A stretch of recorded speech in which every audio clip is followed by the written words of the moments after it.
Al 17 de enero de 2025, la Organización Panamericana de la Salud emite una alerta.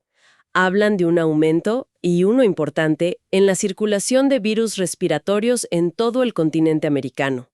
Y claro, ante una noticia así, la pregunta es inmediata. ¿Qué se hace? ¿Cómo responde un país, no en teoría, sino en la práctica, para proteger a millones de personas? Hoy tenemos una ventana a esa respuesta. Es un documento del Ministerio de Salud de Colombia. El título es Lineamientos técnicos y operativos para la vacunación contra influenza estacional 2025. Y nuestra misión es, pues, desglosarlo, ir más allá del lenguaje oficial para entender la maquinaria, la ciencia y la increíble coreografía que se necesita para ejecutar algo a esta escala. Para empezar, veo que todo esto se enmarca en algo llamado la Semana de Vacunación en las Américas. Suena como un gran eslogan. Pero, ¿qué significa en la práctica? ¿Es solo una campaña de relaciones públicas o hay algo más de fondo? Es mucho, mucho más que un eslogan. Es una de las iniciativas de salud pública más grandes del mundo, ¿eh? Piénsalo como una acción coordinada. Más de 40 países y territorios empujando en la misma dirección, al mismo tiempo. El objetivo es doble. Por un lado, cerrar las brechas de vacunación que puedan existir. Y por otro, y esto es clave, reforzar la idea de que la inmunización es un derecho. El documento lo llama promover la equidad, que bueno, significa que el acceso a una vacuna no debería depender de dónde vives o cuánto ganas. O sea que no es una decisión aislada de un solo país, sino una respuesta regional. Exacto. Y esa respuesta está calibrada con una precisión casi de relojero, ¿no? No es una campaña que se lanza en una fecha al azar. El documento es muy claro al señalar que en Colombia, históricamente la influenza tiene dos picos de actividad. Uno más pequeño, que suele ocurrir entre mayo y junio, y un segundo pico, mucho más grande, que golpea entre septiembre y noviembre. Lanzar la campaña en este marco de tiempo es una estrategia preventiva. Es poner el escudo antes de que lleguen las flechas, no después. ¿Y sabemos si estos escudos funcionan? Porque se invierte un esfuerzo y un dinero enormes. Afortunadamente sí. El documento nos da datos para responder a eso. Compara las coberturas de vacunación de 2024 con las del año anterior, 2023, y los resultados son, pues, bastante claros. En niños de 6 a 11 meses, la cobertura de la primera dosis subió casi 16 puntos porcentuales. 16 puntos. Es un montón. Es muchísimo. Y en los niños un poco más grandes, de 12 a 23 meses, el salto fue todavía mayor, más de 23 puntos. Incluso en gestantes, que es un grupo a veces difícil de alcanzar, hubo un aumento de más de 5 puntos. Es un avance significativo. Aunque me llama la atención que en adultos mayores de 60 años la cifra se mantuvo estable. Sí, pero fíjate, se mantuvo estable en un 82%, Ah, bueno. que ya es una cobertura bastante alta. Lo que estas cifras nos dicen es que las estrategias funcionan, que el mensaje está llegando y que año a año se protege a más gente. Y ese impacto va mucho más allá de evitar una fiebre y malestar. Cada persona vacunada es una cama de hospital que no se ocupa, un día de trabajo que no se pierde. Y un gasto importante que una familia no tiene que hacer. Exactamente. Es un efecto dominó positivo en toda la sociedad. De acuerdo, entonces el plan es estratégico y funciona. Pero hablemos de la herramienta principal, la vacuna. Al leer los detalles, queda claro que esto no es una vacuna para la gripe genérica. El nivel de especificidad es asombroso. Totalmente. No es una bala de cañón, es un misil guiado por láser.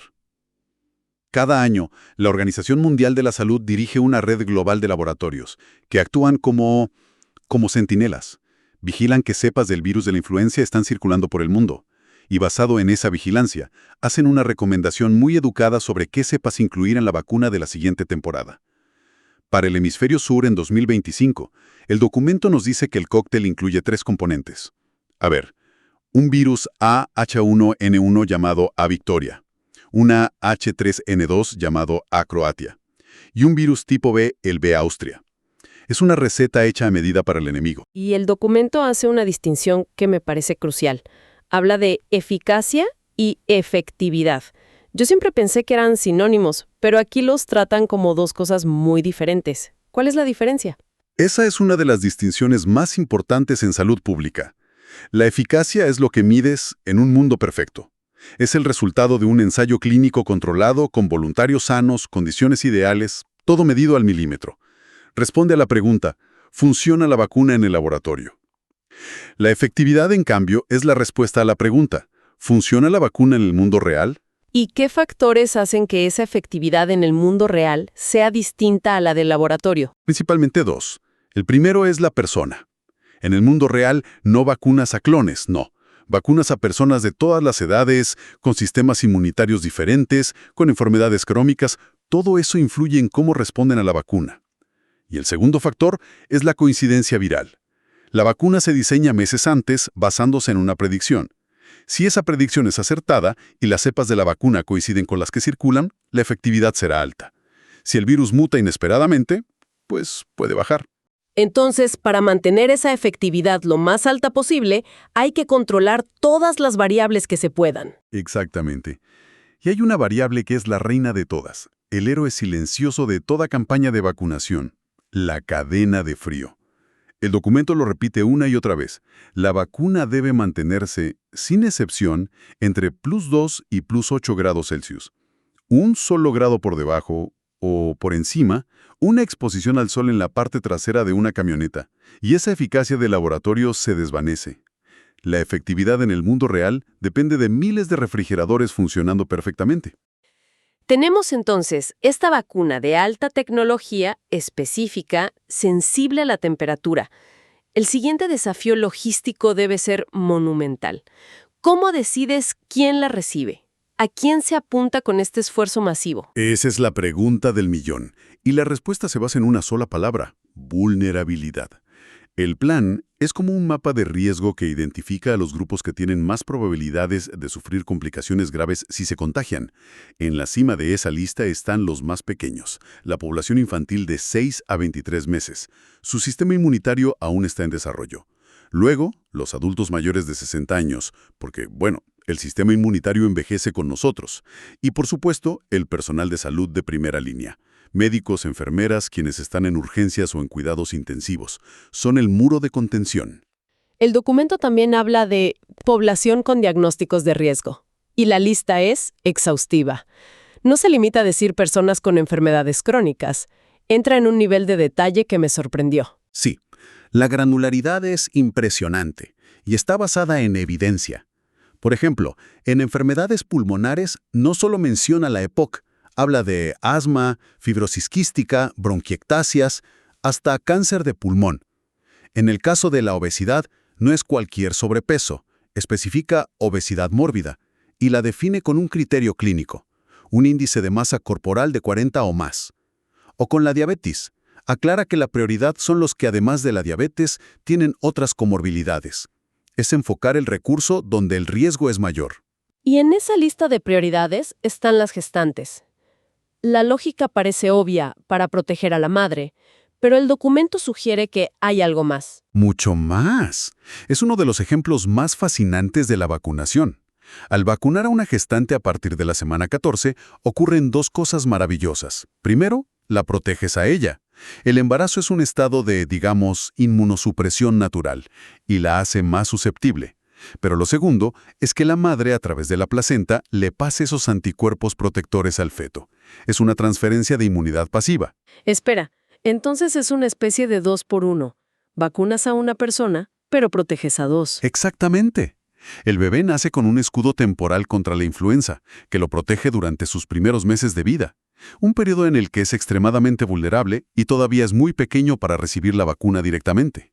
Es una estrategia de una elegancia biológica increíble. Y leyendo sobre toda esta ciencia, de repente me topé con algo que no era un dato médico, sino una ley.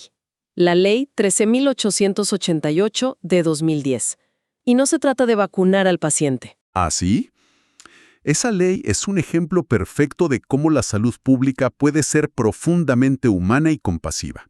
Lo que dice esa ley es que el Estado debe garantizar la vacunación anual contra la influenza no solo al menor de 18 años con cáncer, sino también a sus familiares y a las personas que conviven con él. Es una especie de escudo humano. Precisamente, se le llama estrategia de protección en burbuja o estrategia capullo. Reconoce que la seguridad de una persona con un sistema inmunitario debilitado no solo depende de sus propias defensas, sino de la salud de quienes la rodean.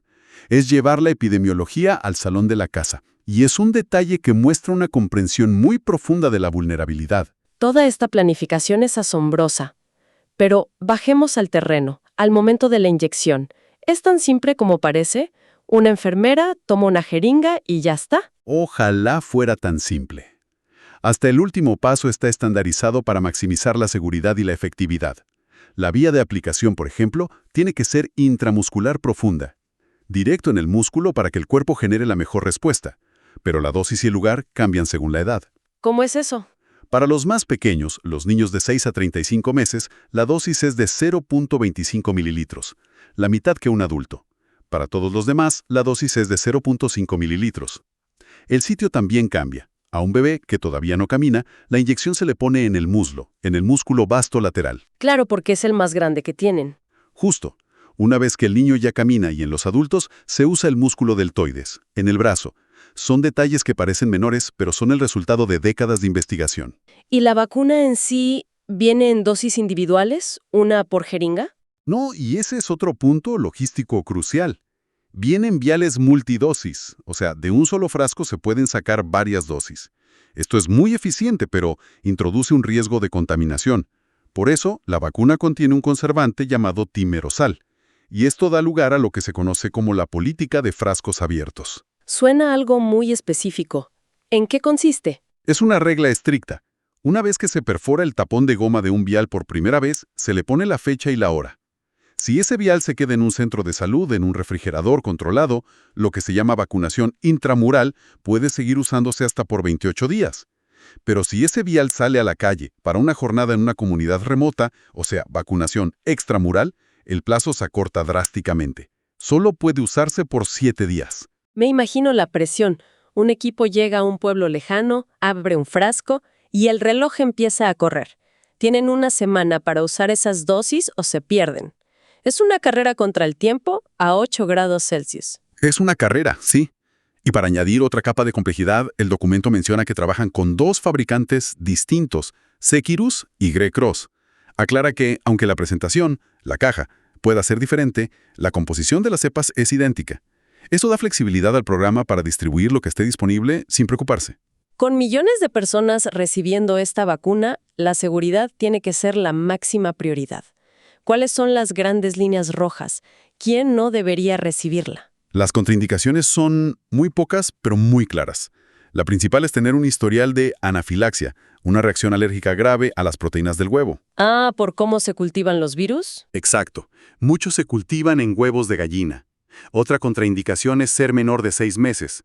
Y por supuesto, si una persona tiene una enfermedad con fiebre alta en ese momento, se recomienda posponer la vacunación hasta que se recupere. El documento también menciona una advertencia sobre el síndrome de Guillain-Barré. ¿Ese es un nombre que genera preocupación? Sí, y es importante abordarlo con claridad. El síndrome de Guillain-Barré es un trastorno neurológico muy raro en el que el sistema inmunitario ataca a los nervios. Ha habido una asociación muy débil y muy debatida con algunas vacunas en el pasado.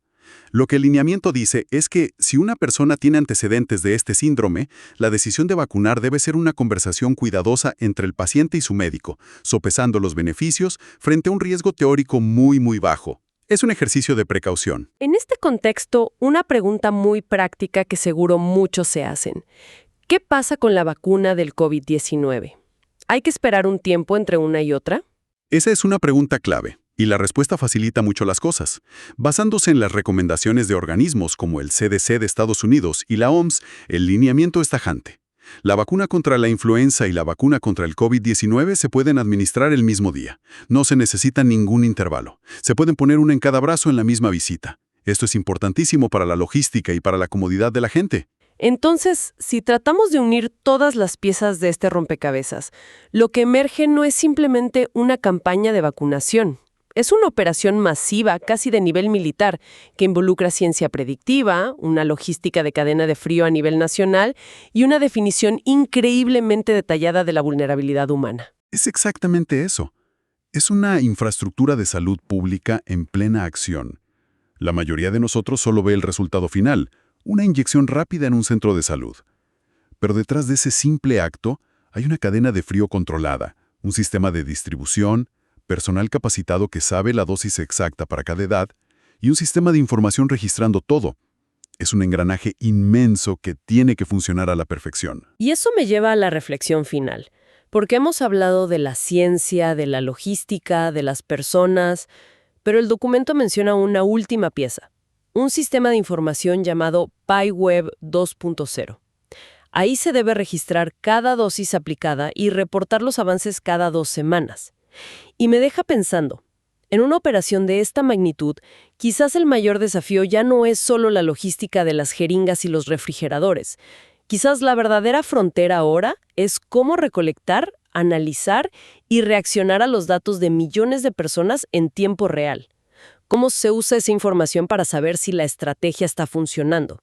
Y más importante, ¿cómo ajustas el rumbo de un barco tan gigantesco a mitad de camino si los datos te están gritando que necesitas cambiar de dirección?